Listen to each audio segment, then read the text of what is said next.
Welcome everyone to Science in Action. Today is October 20th, 2020. We are very excited to host a very special event for today. We have a panel discussion here available for all of our participants and all of you guys watching there on YouTube. We have a panel with the topic titled Black Lives in STEM Matter. I'm joined here by some distinguished guests. Without further ado, I want to just pass it over to each of our panelists here. So if you don't mind just sharing your name, a little brief introduction, and then a fun fact that you'd like to include, share with all of our participants on the call. Would anyone like to go first? All right, Kenyatta. I'll go first. Good afternoon, everybody. My name is Professor Kenyatta Weathersby. I'm a professor in mathematics and statistics here at Skyline. My fun fact is that every year I go skiing in Lake Tahoe. I can go next. Good afternoon to everyone on the call. Really excited to be here today. My name is Marie-Ange, Dr. Marian Stagner. I'm a product manager lead in technology at Roku right now. Before that, I was at Amazon, at Intel and McAfee. So I've been in the technology industry for the last, I want to say 20 years since my PhD. And it looks like the audience is undergrad students who are really thinking about STEM or have questions on STEM. So this is my passion, encouraging, undergrad and even grad student in science, technology, engineering, and mathematics. So really excited. I'm available to take any question and even to mentor student at the end. Some fun fact about myself, I'm a runner. So me and 11 other, I think we were 11, we did a 200 miles relay going from Napa. We live in Los Gatos, south of San Jose. So starting from Napa to Santa Cruz, it's about 200 miles. So we ran it, I want to say for 36 hours. So everybody had to run during the night. I remember running the Golden Gate Bridge at around 1 a.m. in the middle of the night. That was 5 years ago. But I'm a runner. I've done a lot of marathon. I've done a lot of different races in California.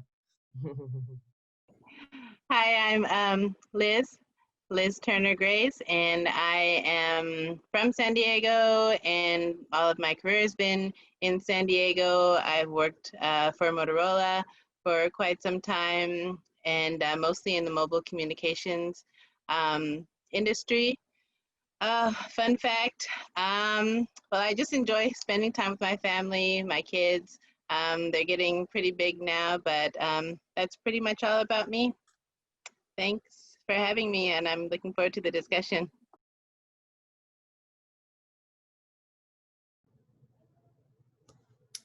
Okay, so I guess it's my turn. So my name's Kolo Wamba. I think everyone who's here already kind of knows me. There's a few people I don't really know. And I teach physics here at Skyline. This is my first semester as a full-time instructor here. And my fun fact is that my mother's from Detroit, Michigan. My dad's from the Congo. And I was born in Boston, Massachusetts, but I grew up in Dar es Salaam, Tanzania.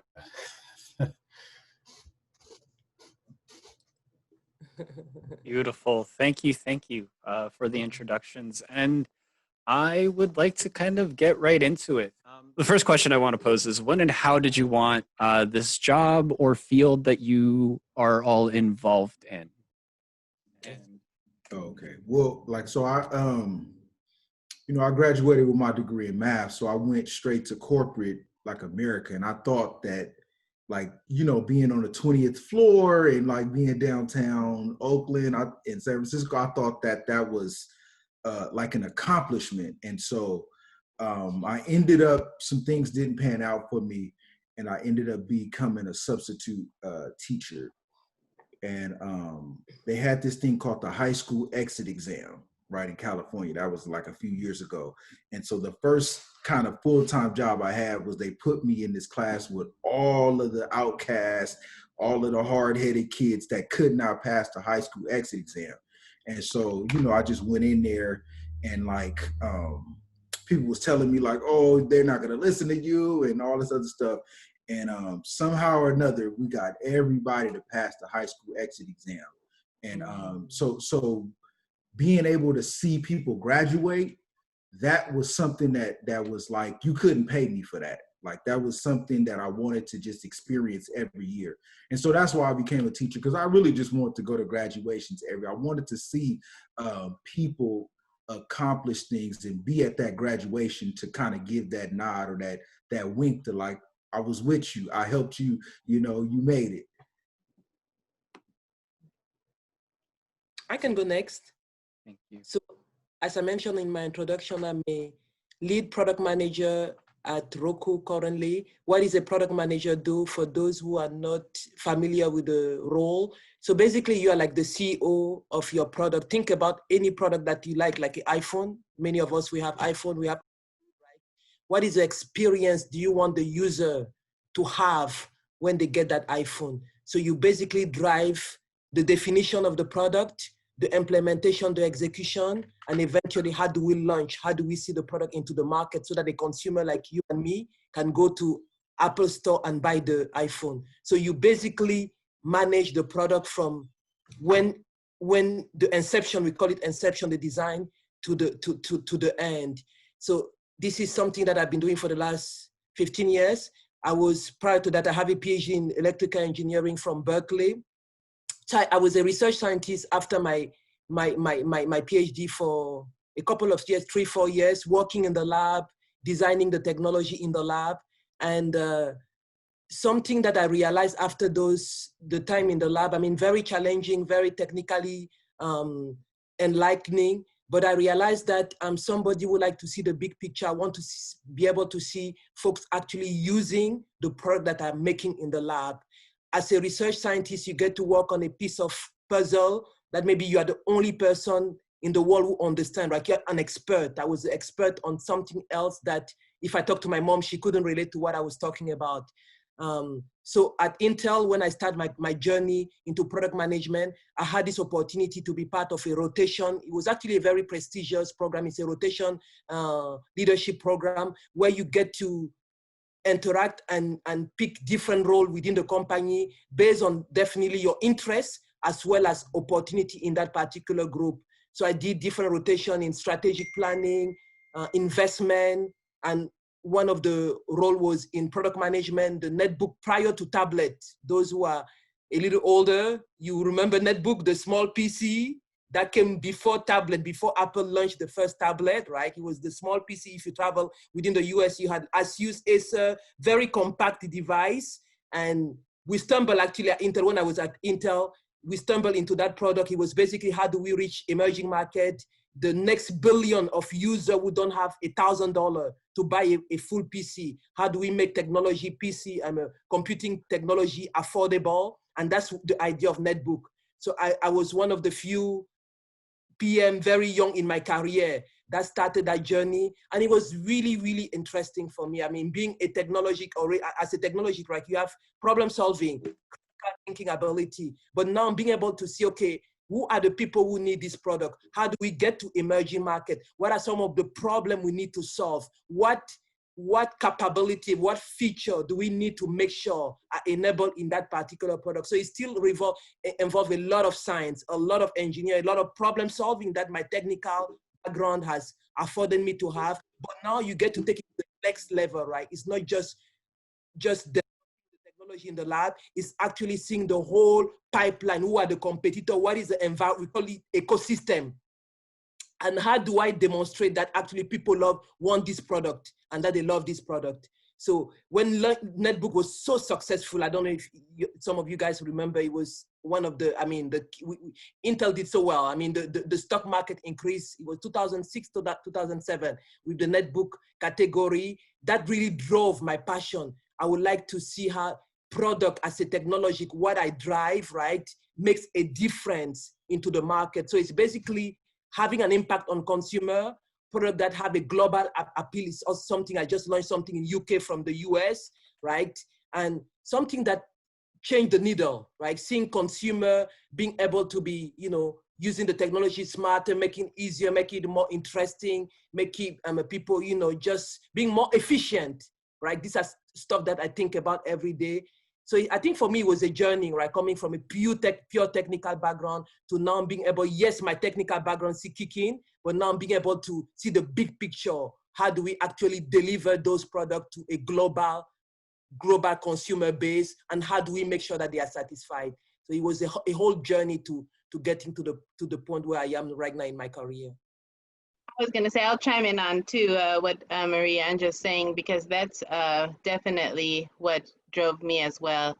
The whole concept of delivery, and especially being in the quality group, being a test engineer and making sure that before the product is delivered to the customer, that, it's tested to, the best of the abilities. Of course, there's going to be some bugs that slip out, but, I always, as being in quality, always strive to make sure that everything is tested, there's no bugs, and that the customer gets the best user experience as possible.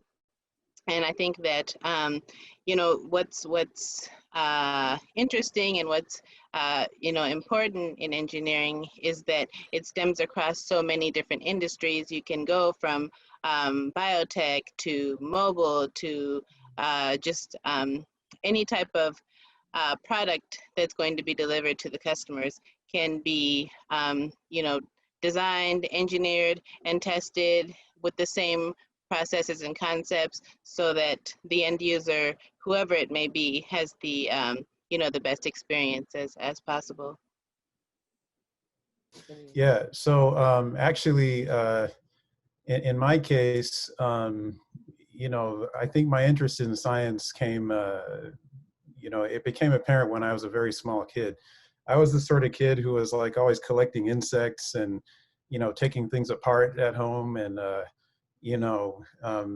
there's this one time I actually did some dangerous things. Like I was trying to see if I could, hook up some wire to the outlet, and I was thinking that it would like heat up and it would melt or something. I was trying to see if I could make something out of metal by, it exploded and I caused the breaker to go, but I didn't get hurt, thankfully. But anyway, I was that kid who was always doing that sort of stuff. And then I think it wasn't until I got to undergrad. By the time I got to undergrad, I knew that I wanted to go into physics, but I didn't know what area of physics I was interested in. And I took a seminar that was about how detectors work, right? All the different, imagine all the different things that we detect, right? Whether it's radio waves or whether it's, like the camera on your smartphone. We talked about how all these different technologies work. And so I became very interested in developing detectors of my own. And so for my PhD, I worked on a detector that's designed to measure the mass of the neutrino. And neutrinos are these particles that barely interact with anything, but they're all over the place. And for a long time, it was thought that they were massless. But then some recent research showed that actually they probably do have a mass. It's just very, very small. And so I worked on one of the experiments that was attempted to actually make a definitive measurement. Of course, all we really did was just set a limit because it is very, very difficult. And I do want to sort of add a little bit to what Liz said about test engineering. So after graduate school, I wasn't really sure what I wanted to do. By the time I got to the end of graduate school, I was really burnt out. I had a 3-year-old daughter, and I was expecting another one. We were expecting another one, and I wasn't sure what I wanted to do. So much of the things that I thought I was going to do and were going to be great, during graduate school went wrong, and it was a very difficult time. And so I quickly took the first job that I could get out of graduate school. And so that was a job as a test engineer at a GPS company. And, you know, and I would say that it was certainly, it was nice to have the experience of actually working on a real world product that someone might actually use, you know, rather than some esoteric neutrino detector, right? but it really kind of, you know, opened my eyes to the kind of possibilities that were out there. And so after that job, I went down to San Diego, and then I worked at a company called Decision Sciences, where I was actually working on a detector that was kind of close to the neutrino project that I'd done in graduate school. And it was actually there that I met Liz, and we worked together for a little while. But yeah, that's basically my story. Thank you. Thank you all for sharing. I wanted to transition to the next question in regards to families and community. And so how did your families and or community regard your accomplishments? Okay. All right. So here, let me, I'm going to share my screen for a moment, if that's okay. All right. So let's see. Let me share my screen for a second here. All right. Okay, so here's some pictures of my family, right? So, whoops. Okay, so here's my parents. This picture is almost 20 years old. This is the two of them dancing at my wedding. And so this down here, so let's see, here's my wife, our two girls, and of course there's me. I wanted to show you this so that you can have a sense of who I am and where I come from, right? How I got here. But, you know, and plus the question was, how did my family regard me? So actually, within my family, I'm kind of in the minority in the sense that I don't really come from a heavy STEM family. So my dad was a historian, and he was a political theorist and that sort of thing. And my mother was she's retired, but she's an educator in languages. She teaches or taught French at high school level. And then my wife, who you saw, she works as a writer, translator, a copy editor type of thing. So, you know, so I can really relate to what Marie-Ange was saying about how, you know, you're working on your neutrinos, or in your case, your MEMS systems, and you don't, you feel like you can't really talk to your family about it, right? Because, you know, I guess their eyes kind of glaze over if you start talking about your micro electromechanical systems.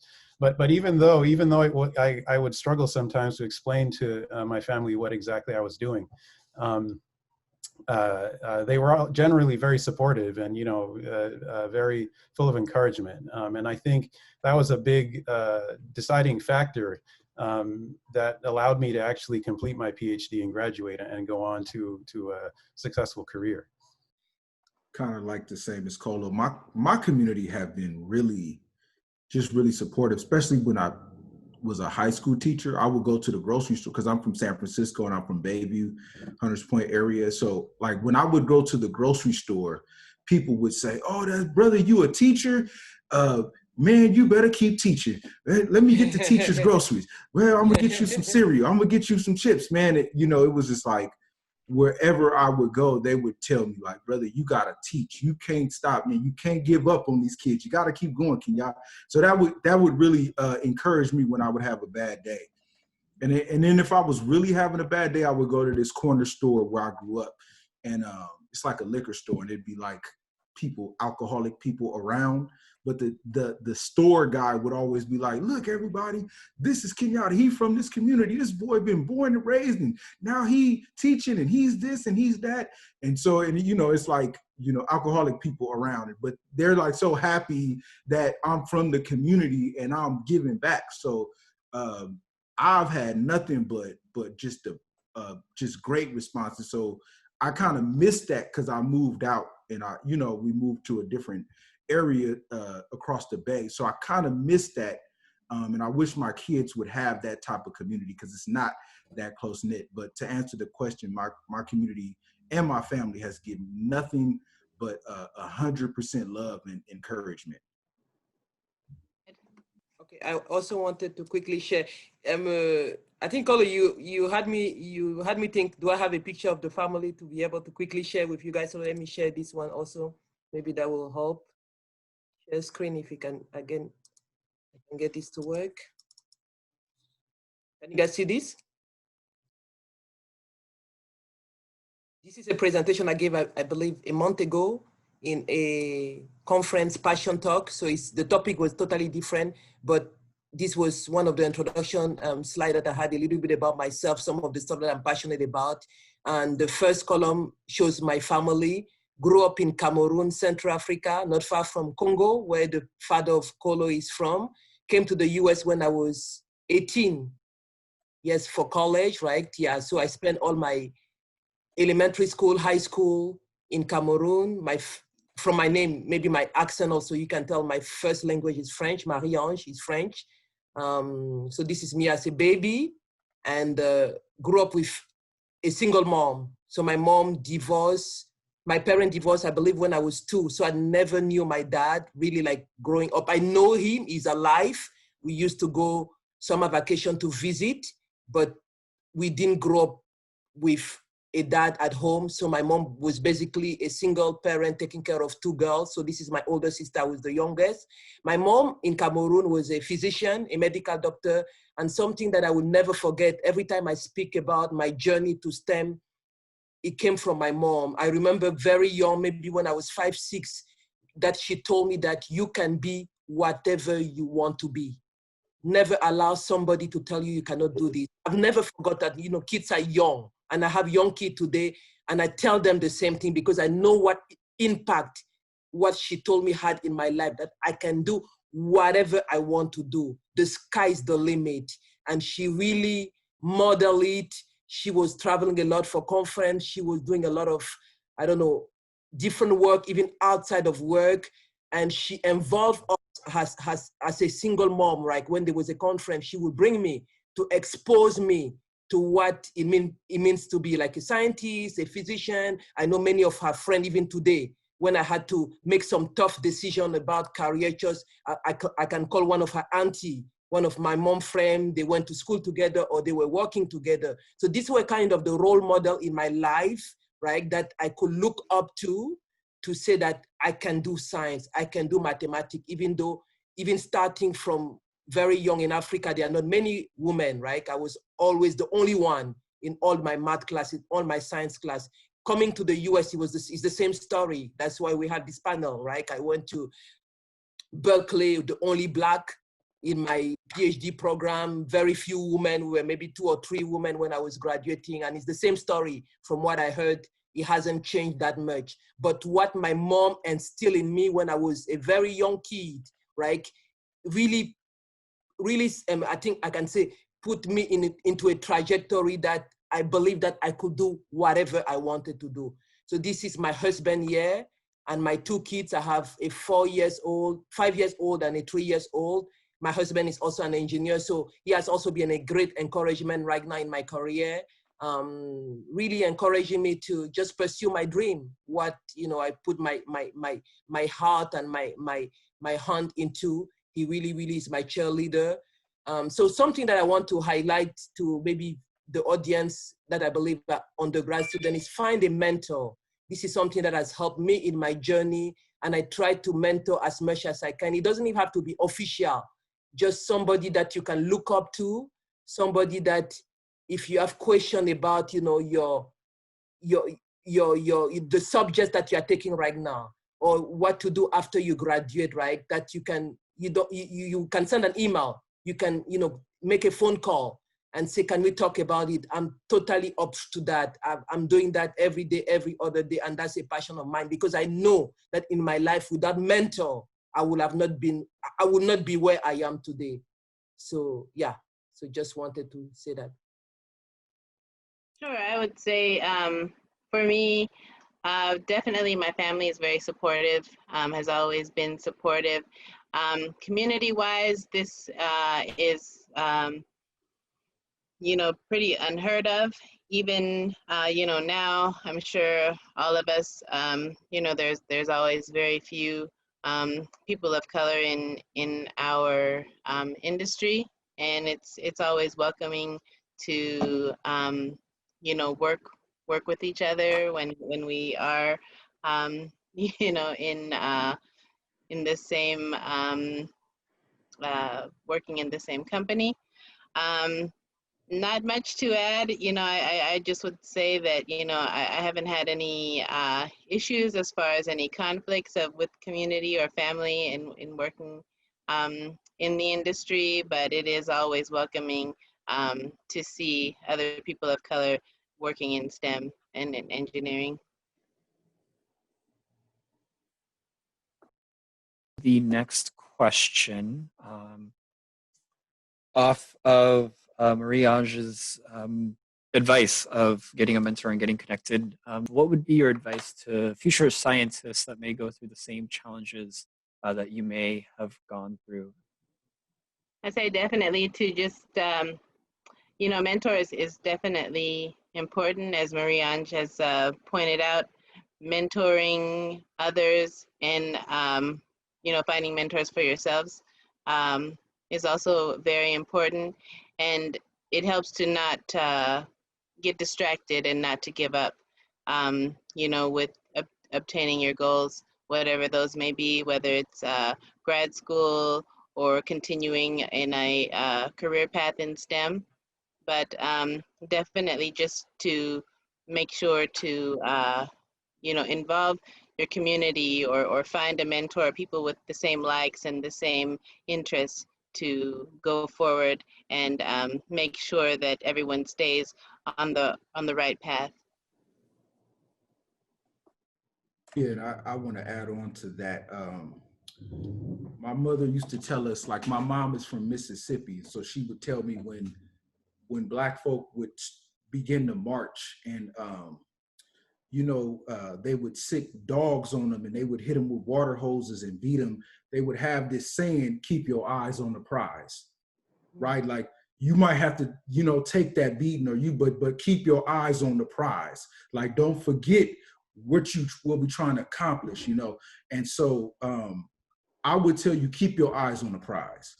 Like, remember why those struggles and things, remember what you're trying to accomplish.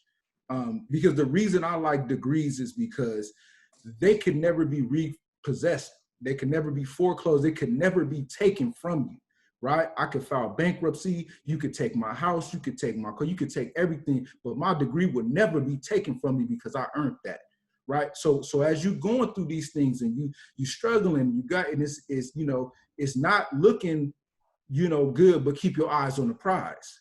Right? Because it's not going to be like that always, right? You're not always going to be broke, right? You're not always going to be struggling. So I would say, you know, keep your eyes on the prize. Remember what you're trying to accomplish. And if you can do that, then you can make it to the end.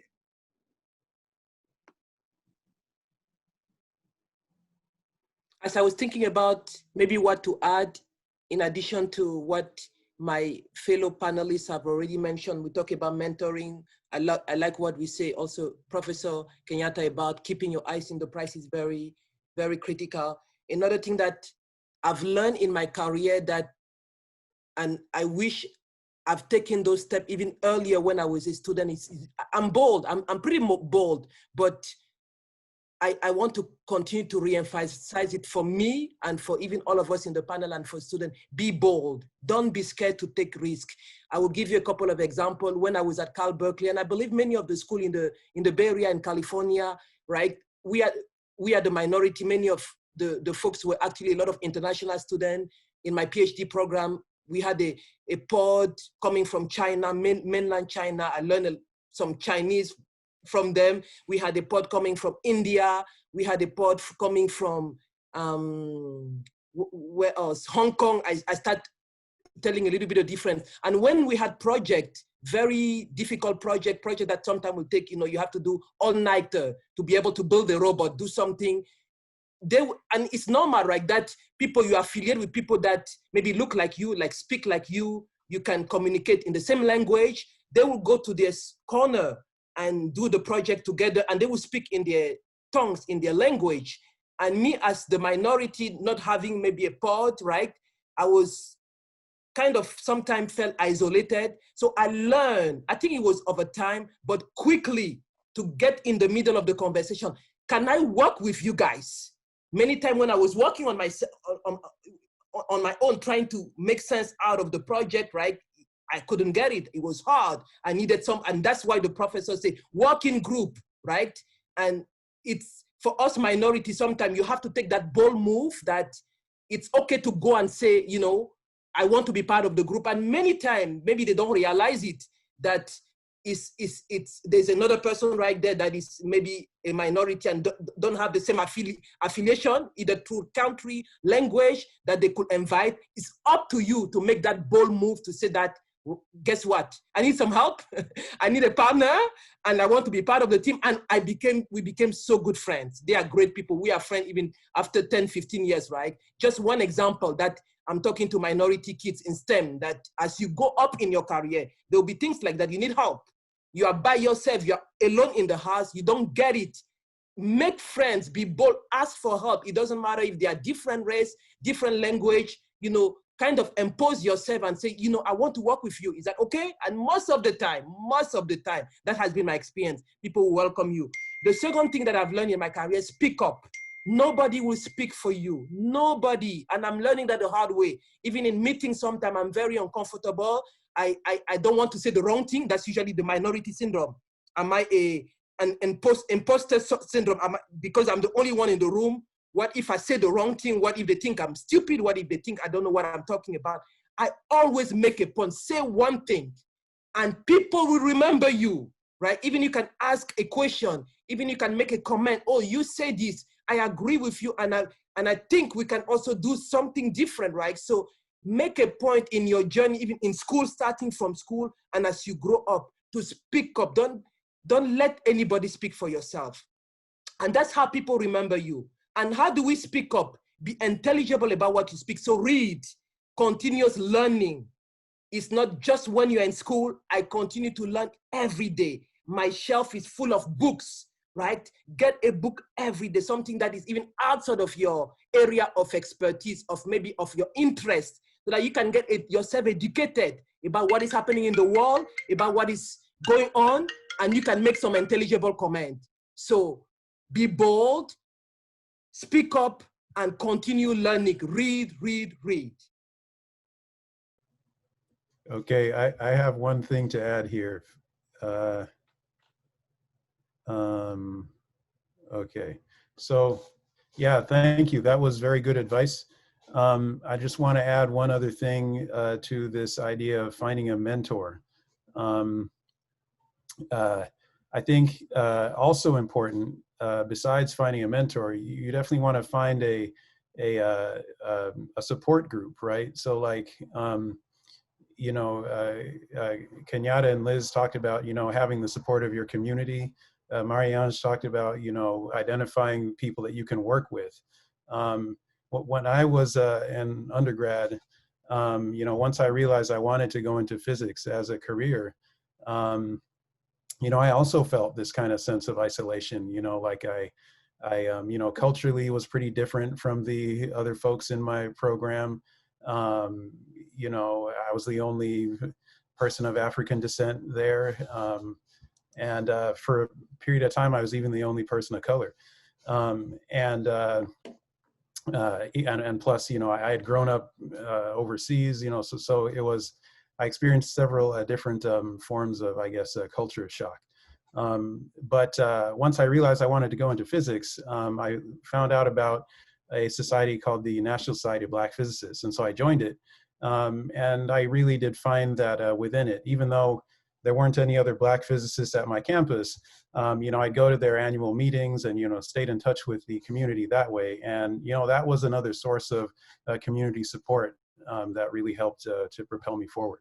So if you have anything like that, or you can maybe organize something like that to surround yourself with, I think that can also be very helpful. Thank you. Thank you so much. I had one more question primed that was also very highly sought after, but then a question came up in the chat that I really want to incorporate into here. So first part, what do you think are the main challenges that people of color are facing that has led to the underrepresentation of STEM? And then off of the comments previously, always continue to learn, keep your eyes on the prize, finding a support group. In that context, what are some things that you and your colleagues can do in their capacity as STEM professionals to further those causes of racial justice and equity? I spend a lot of time also working with young people, like I mentioned, and thinking about the question of why we don't have enough minority women, right, in STEM. Something that I've realized, I've spoken about at a Grace Hopper conference in one of the workshop, is role model, right?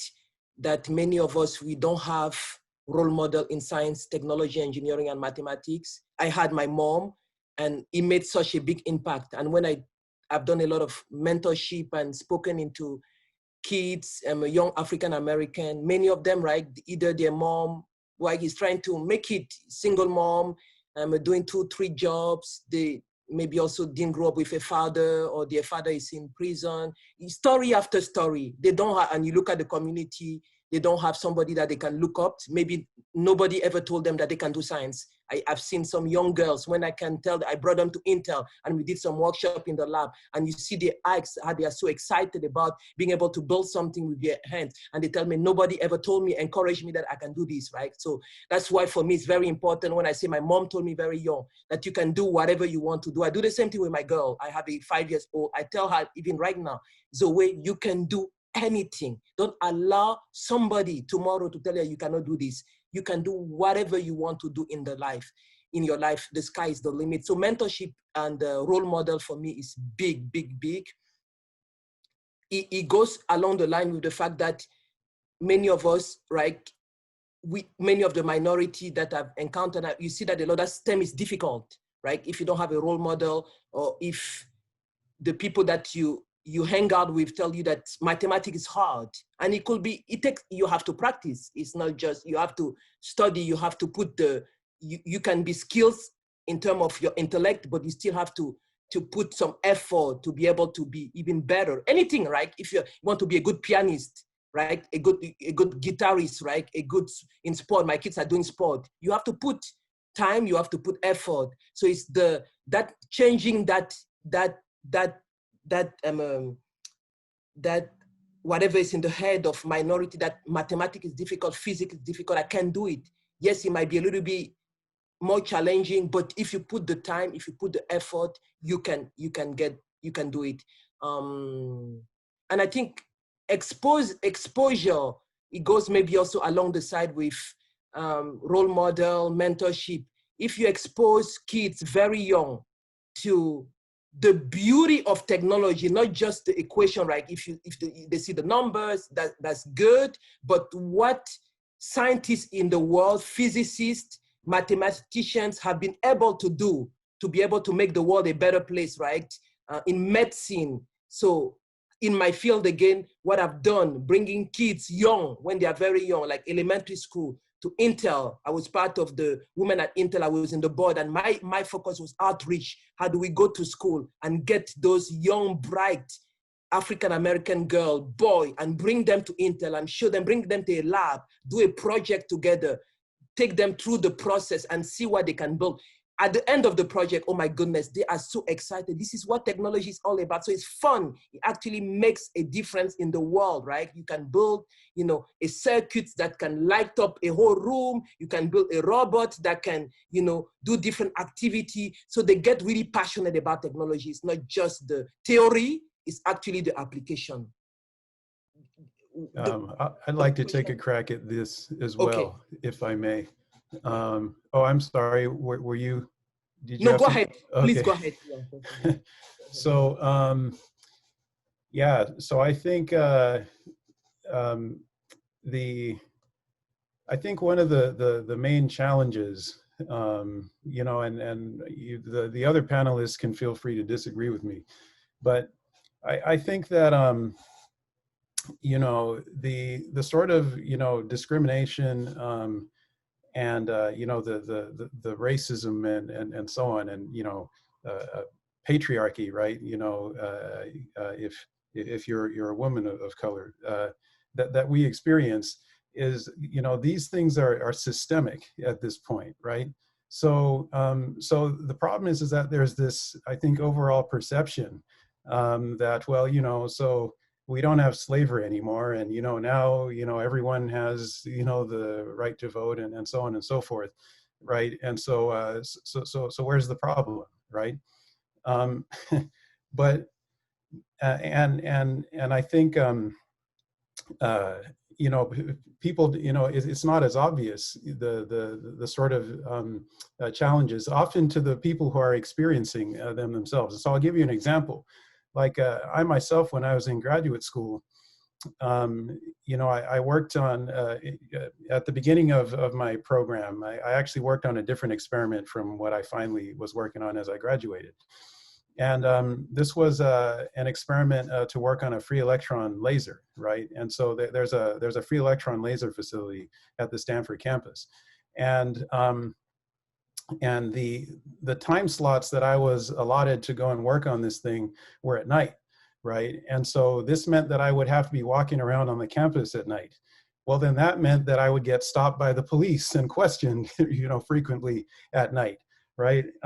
Because, you know, systemically, the police are trained. If they see, you know, an African American walking around at night, they should be suspicious of him, right? And so, you know, just that alone, even though the police never beat me up and they never threatened me or anything like that, the fact that I knew that I was going to have to talk to him, you know, if I was going to be walking around at night, made the campus that much more of a hostile environment, excuse me, for me to work on. And so, you know, that was already kind of a barrier to me being able to accomplish what I needed to accomplish working on that free electron laser, right?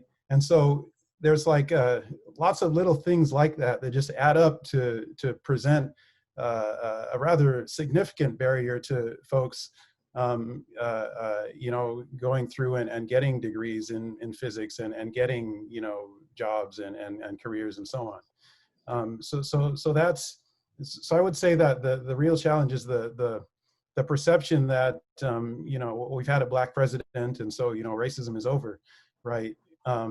You know, so that sort of puts people into this complacency that no, that there aren't these other more subtle problems that do pose barriers. And then what are some things that we can do as STEM professionals?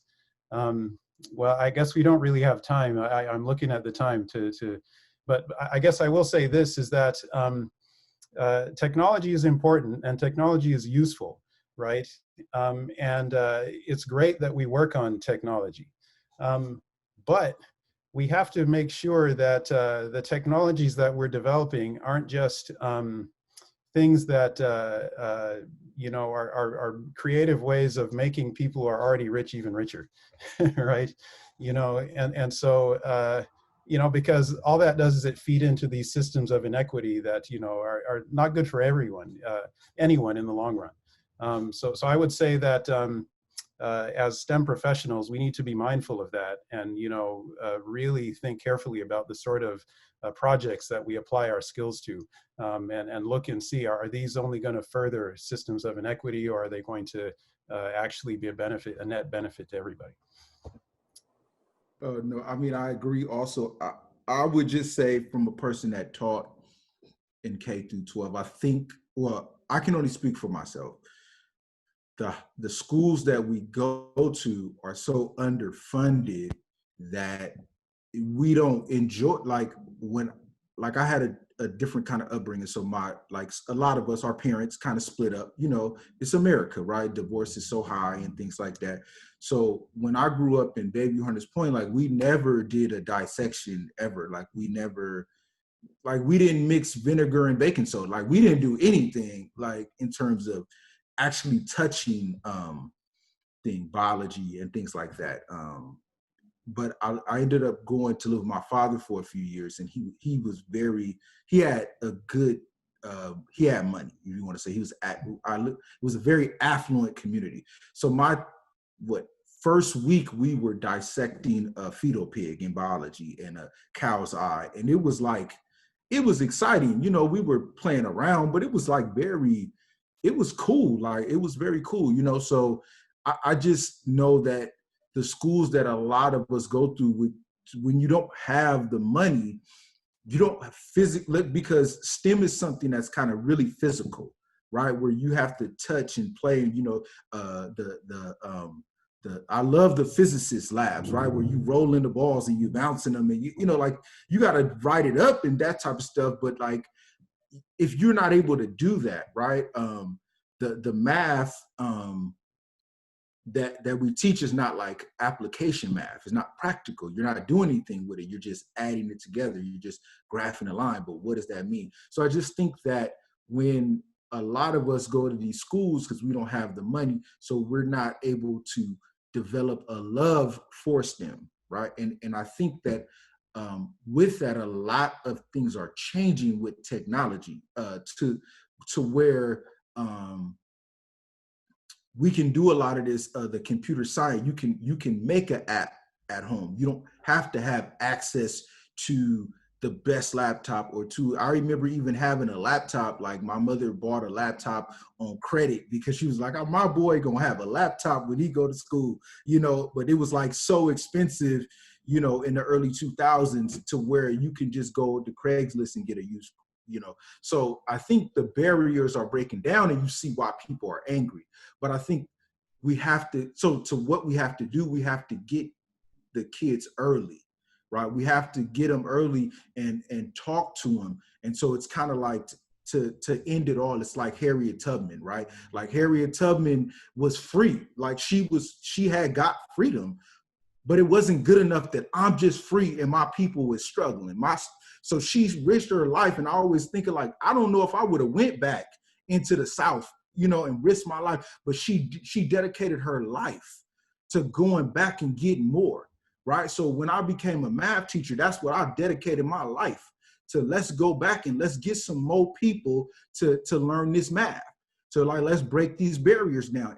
And yes, there's institutional racism. Yes, there's this, but we gonna come so hard, right? We gonna come so hard that you can't stop us, right? And we gonna keep our eyes on the prize. So to what we need to do is just do what we've been doing, right? We gotta go back.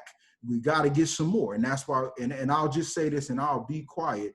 To the students at Skyline, I hope y'all realize the college that you at. Like, I hope you realize that like barriers are being broken down every day. Like everything is student centered, right? When I went to City College of San Francisco, it was nothing like this, right? We didn't have no learning center and, you know, LC and all of these things that we have. I have a SI in my classroom, right? I literally have a tutor in my classroom. So the other thing is, as the students, we have to take advantage of the sacrifices that people have made. So it's kind of a twofold. So we just got to go back and we breaking these doors now. And as students, the students just take advantage. And when you get to your level, you go back and you get some more. Thank you all for, again, sharing your experience and wisdom. Really, really inspirational. I also want to be respectful of everyone's time. We did reach the 5:30 mark almost out of nowhere. That time just flew by, just getting all of your insights here. But in context, I'd like to leave the option open if any of the panelists want to stick around a little bit after the recording or the Zoom call. But I do want to end the recording by thanking everyone, all the participants, all of you viewers on YouTube for being here with us and hearing these insights and wisdom from all of our panelists. Check out our links in the description for all of our future events.